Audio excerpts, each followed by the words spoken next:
The sky over Karen's city burned red as orbital fire rained down. Human Corporal Elias Kane pressed his back against shattered concrete while alarms screamed through the ruined streets. This was supposed to be an evacuation mission, get civilians out, then retreat. Instead, the alien alliance had broken through faster than command predicted. Kane's squad was gone, either fallen or scattered. Smoke strung his eyes as he checked his rifle and listened to the chaos around him. That was when he heard crying.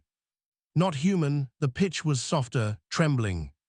Kane followed the sound into a collapsed marketplace where he found them hiding behind a toppled transport. An alien woman clutching a small girl to her chest, their blue skin streaked with ash and fear.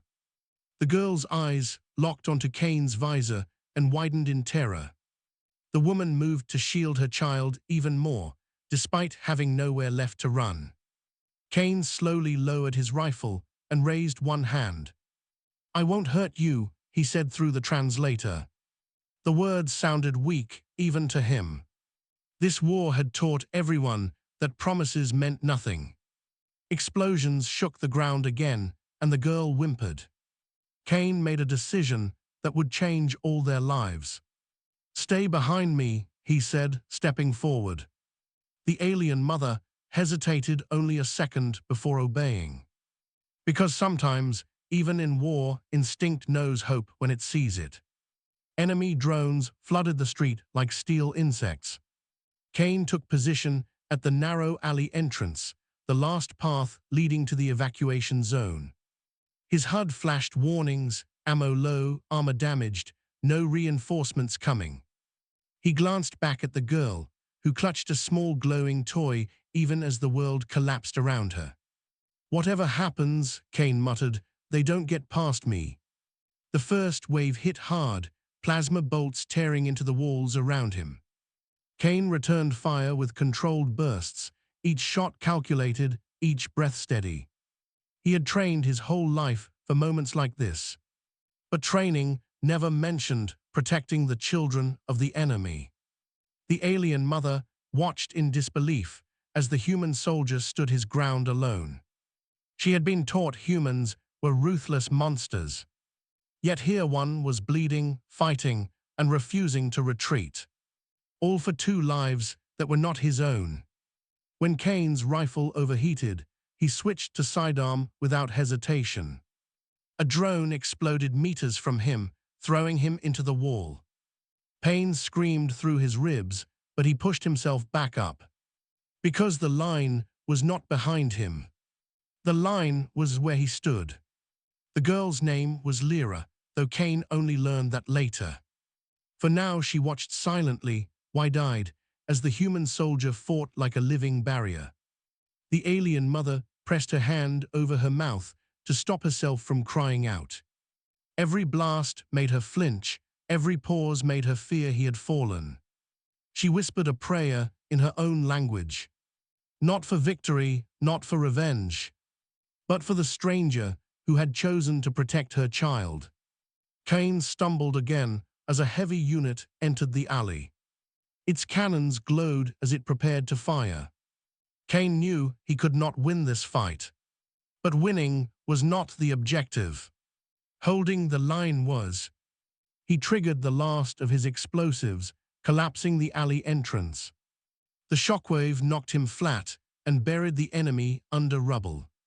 Dust filled the air and silence followed, broken only by distant fire. For a moment, the mother thought he was dead. Then Kane coughed and pushed himself up, armor cracked, visor shattered. He turned back and gave them a tired thumbs up. The girl smiled for the first time that day. The evacuation signal finally pierced the chaos. A transport was inbound, but only for seconds.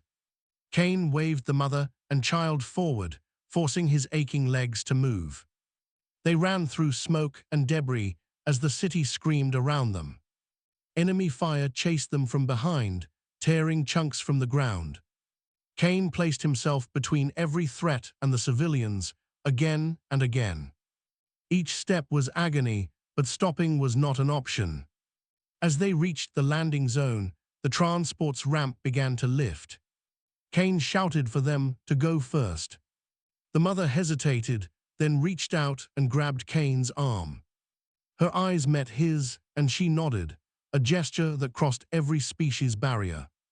Lyra turned back just before boarding and held out her glowing toy. Kane shook his head at first, then gently accepted it. A small light in a universe gone dark. Kane stepped back as the ramp closed. Enemy fire struck him from the side, dropping him to one knee. He watched the transport lift into the sky, carrying them to safety, and allowed himself to smile. Kane survived, though recovery took months. The story spread quietly at first, then louder.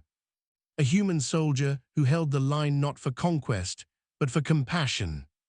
On a distant world, Lyra grew up remembering the human who stood between her and death.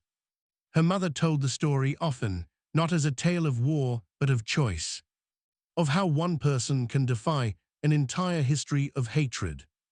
Years later, when peace talks finally began, an alien delegate carried a small glowing toy as a symbol, and spoke of a soldier who proved that humanity was more than its weapons. As for Kane, he kept the toy on his desk, a reminder that even in the worst of wars, holding the line can mean holding on to hope. The war officially ended 3 standard cycles after Karan City burned. Treaties were signed in rooms far from the rubble, by leaders who never smelled plasma-scorched stone or heard children cry beneath falling buildings. For most, the conflict became history, statistics, archived footage. But for Elias Kane, the war never truly ended. He woke some nights with the echo of alarms still ringing in his ears. In those moments, he was back in the alley, back in the smoke, back holding the line alone. The medics called it recovery, the officers called it heroism.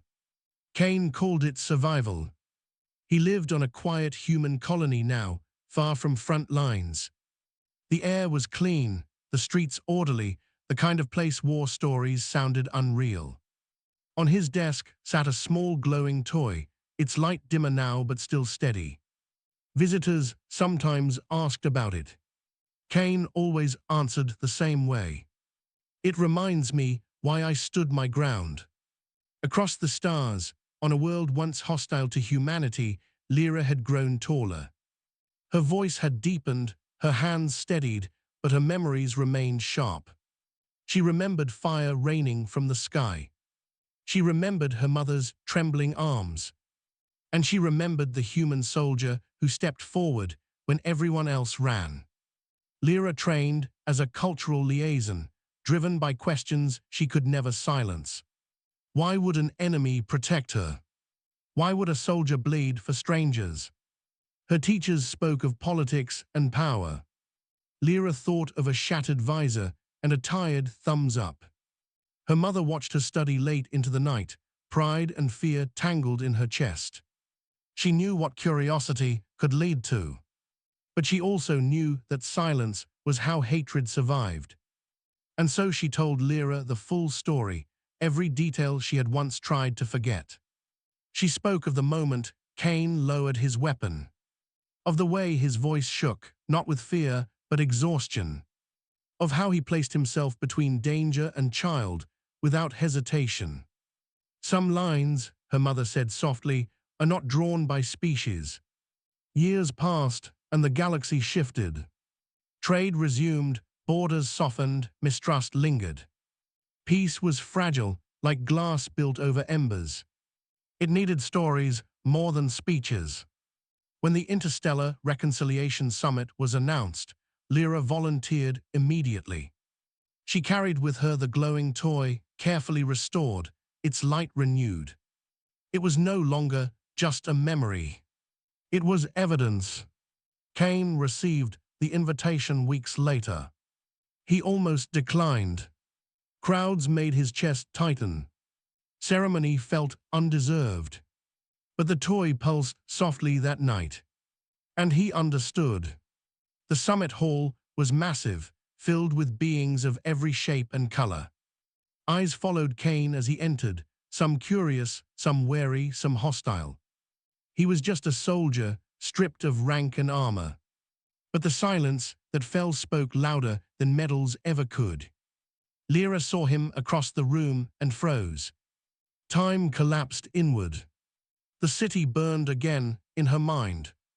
Then she saw his limp, the faint scars, the familiar stillness of someone always watching exits. And she walked forward. When she stopped in front of him, Kane struggled to find words. He recognized her instantly, though years had changed her. The eyes were the same. Bright, searching, alive. "You stood the line," Lyra said quietly. Kane swallowed and nodded. "So did you," he replied. The words carried more weight than applause ever could. When Lyra took the podium later, the room leaned in. She did not speak of blame or guilt. She spoke of choice. She told them about a broken city and a human soldier with nothing left but resolve. She told them how survival is sometimes born from mercy, and how mercy can change the course of history. As she finished, she held up the glowing toy. "This light," she said, "was given to me on the day I learned what courage truly means." The hall remained silent long after her voice faded. Kane felt something loosen in his chest. Not pride. Release. Later, as stars burned quietly outside the station windows, Kane stood alone. Lyra approached, carrying 2 cups of steaming alien tea. She handed one to him. "For the man who held the line," she said. Kane shook his head gently. "For the people who crossed it," he replied. They spoke long into the artificial night. About fear. About war. About the cost of standing when retreat is easier. Neither claimed to understand the universe, but both understood that one moment can echo forever. When they finally parted, the galaxy felt slightly less heavy. Not healed, but healing. And somewhere, in the quiet spaces between stars, the line Elias Kane once drew continued to hold. Not as a boundary of war, but as a promise. Peace never arrives loudly. It settles in quietly, uncertain, always waiting to be challenged. Years after the summit, the galaxy appeared calm on every official channel.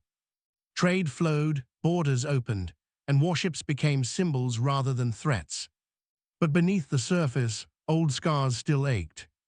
Elias Kane sensed it before the alerts came.